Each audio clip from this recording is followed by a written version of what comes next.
It's a very, very controversial question.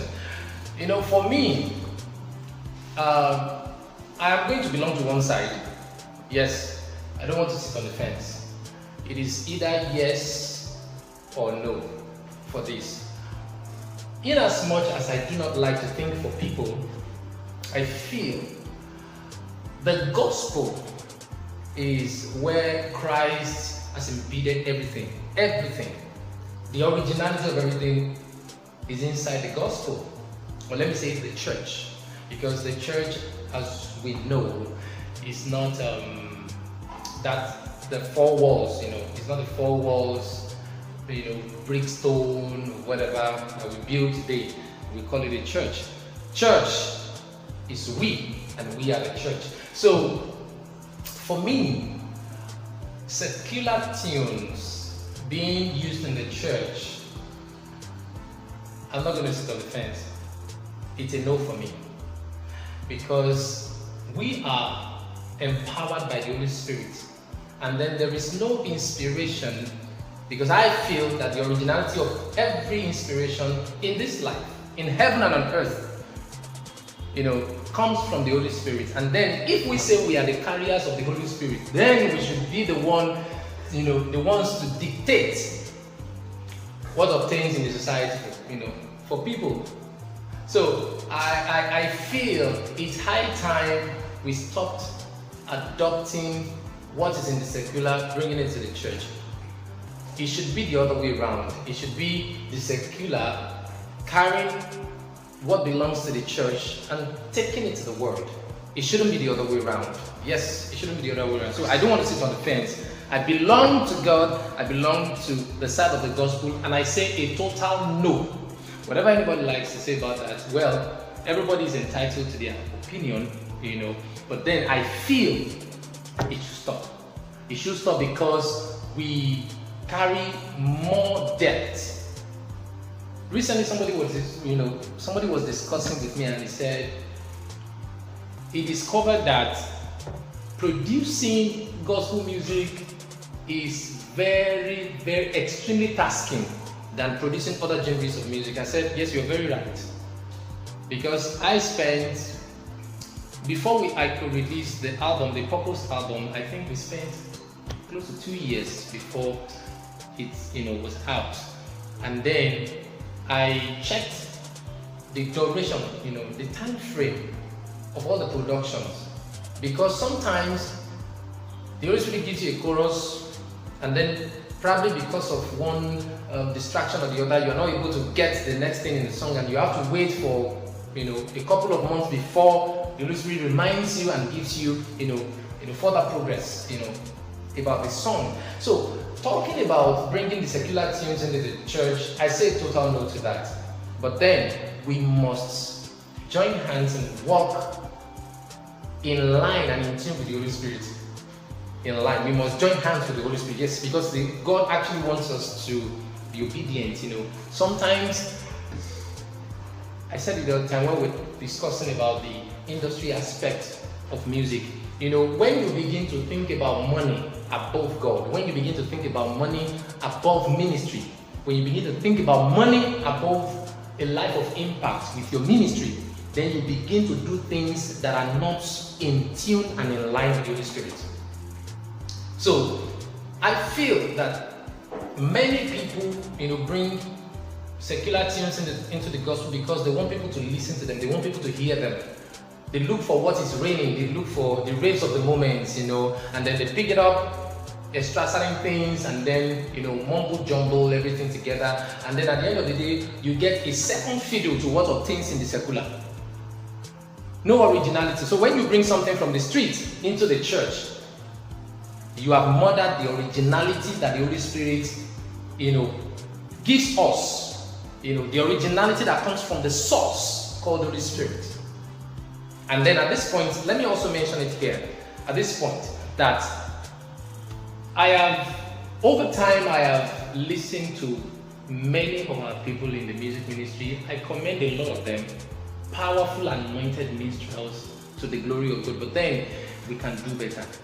I feel we can do better. We can do better because you can imagine, someone having like 3 to 4 ministrations or performances in a single day, and then you discover what it did here, what it does here is what it does in the remaining places that it has to minister. So, for me, I feel, is there no Holy Spirit again? Do you think the Holy Spirit is no longer, functioning in us? So I believe if we must move forward in this gospel music ministry, or if we must make a lasting impact in the world, as gospel music ministers, we should respect the ministry of the Holy Spirit.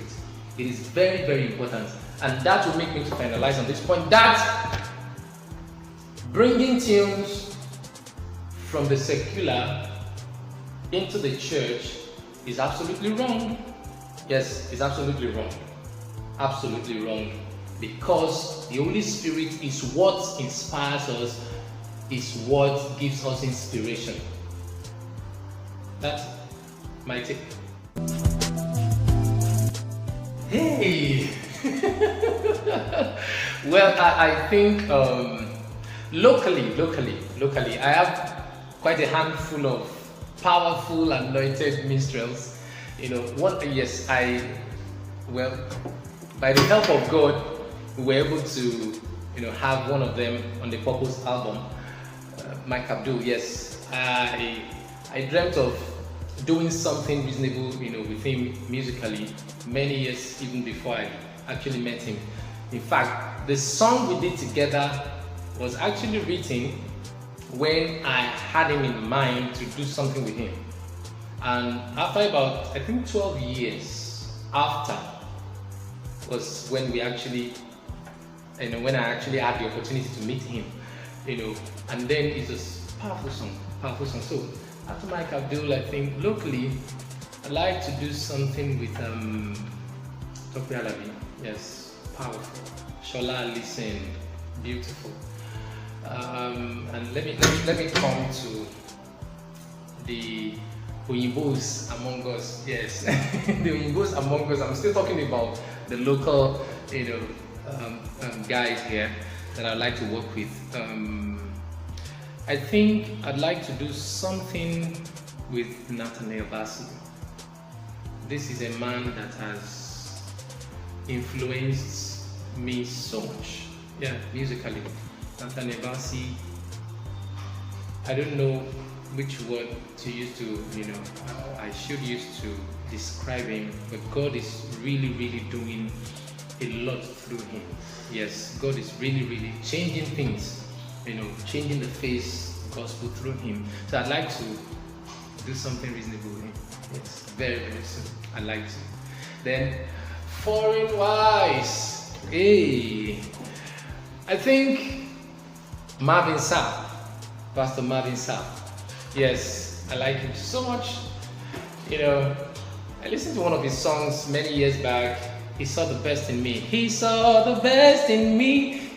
That song really ministered to me then, So Marvin Sapp is a yes for me. Yeah, Marvin Sapp. Then after Marvin Sapp, William McDowell. Yes, that man is doing wonderfully well. William McDowell. And then female.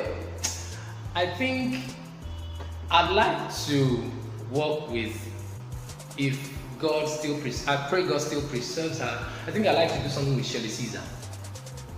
Anointed, powerful. Yes, Shelley Caesar. All of us, including those that are already popular, those that are already famous all over the world, we all are upcoming in the hands of God. So, that for that. But then my candid advice for anyone that wants to make a mark in the gospel music ministry. Everybody can sing. Everybody can sing. Everybody can, virtually everybody, if you have a voice, if you can talk, you can sing. And, the proliferation, yes, let me use that word, in the gospel music ministry, in the music world entirely, is alarming. But this is my candid advice, especially for those in the gospel sector.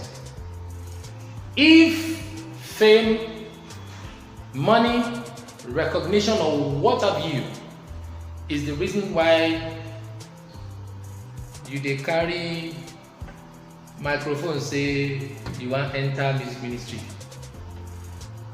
breaking news, you will be frustrated at the end of the day. I repeat, if fame, popularity, fame, money, or anything aside pleasing God and using your gifts and talents as a means for kingdom expansion for God, breaking news, you will soon be frustrated in the ministry. There are so many people that entered into the gospel music ministry some 5 years ago. They are no longer in it. They are totally out, completely out of ministry. The same way we are having pastors that are going out of ministry every day, we are having minstrels who are going out of ministry every blessed day. More or less like a compulsory retirement for themselves. You need to understand that. Don't go into it for the fame of it. Don't go for the money. Money will come. Yes, it will come. I remember when, after recording, the album we just released, I remember even before we recorded the album, I was afraid, how are we going to raise funds, how are we going to get finance for this project? But then I said, God, if truly you have sent me with this thing, provide. And then before you knew it, the provision came without having to defraud anyone, without having to, push some people into some things, But then, and after recording, it was time for mass production and then the promotion and every other thing. And then we were afraid again. But then, the same anchor, God, if you are the one that sent us this, let there be provision. Not everybody will run the music ministry this way, but this is how it should be run. So if you're going into the music ministry, see, one thing is this. It is not a must for you to be a music minister. It is not a must for you to be a minstrel. It is not a must for you. It is not something that anyone is, dragging you into or pushing you into. No. You must understand what God has for your life. If secular is what God has, if secular is what you feel you can do conveniently, go into it.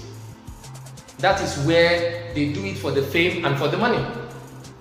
But if you want to make impact at all, and you want to please God with the gospel music, then you have to take fame and money out of it. It's more of ministry. It's more of the gospel. It's about the gospel. It's about the gospel. It's about you being used of God. That's it. So, my friend, don't go into it for the fame and the money. And then another thing is, make sure you surround yourself with the right set of people. That cannot be overemphasized anyway. Make sure you surround yourself with the best of the best people that can impact you. Yes, you may not even be physically close to them, but understudy them, read about them, listen to them. I remember the first session I had with Mike Adewole. The things he told me, I was marveled. Because they are practically things I've never come across. I've not heard from anyone in the music, in the gospel music ministry before. And he told me within few minutes, and I got that. And it is still there. It's an anchor for me.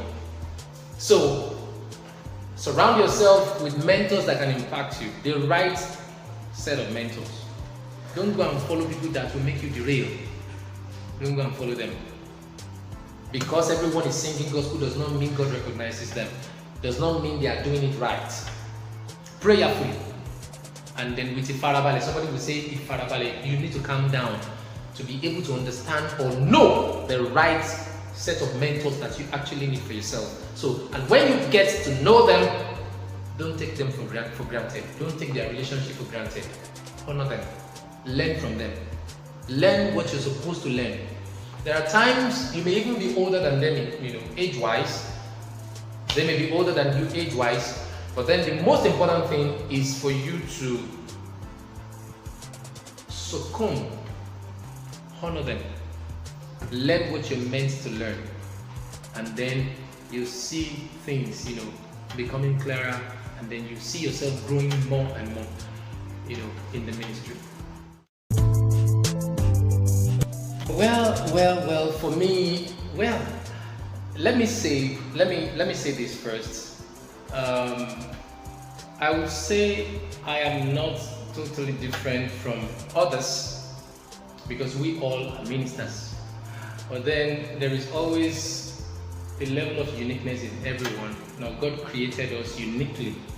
We are fearfully and wonderfully made. What makes the music I do different is that I don't do any song that I never received from God.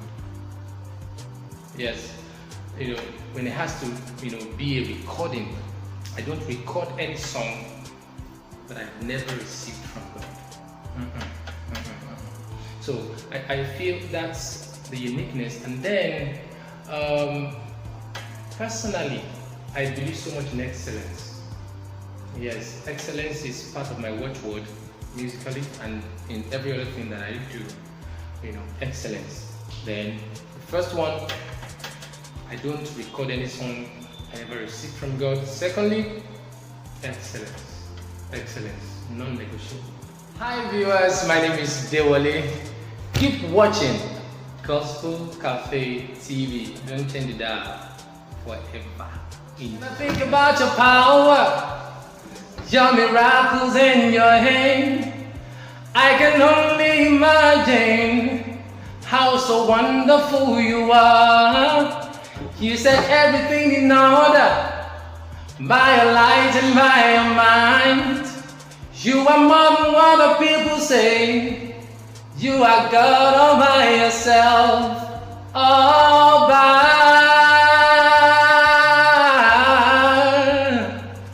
Moju bareo, Moju bareo. Keep watching Gospel Cafe TV. God bless you.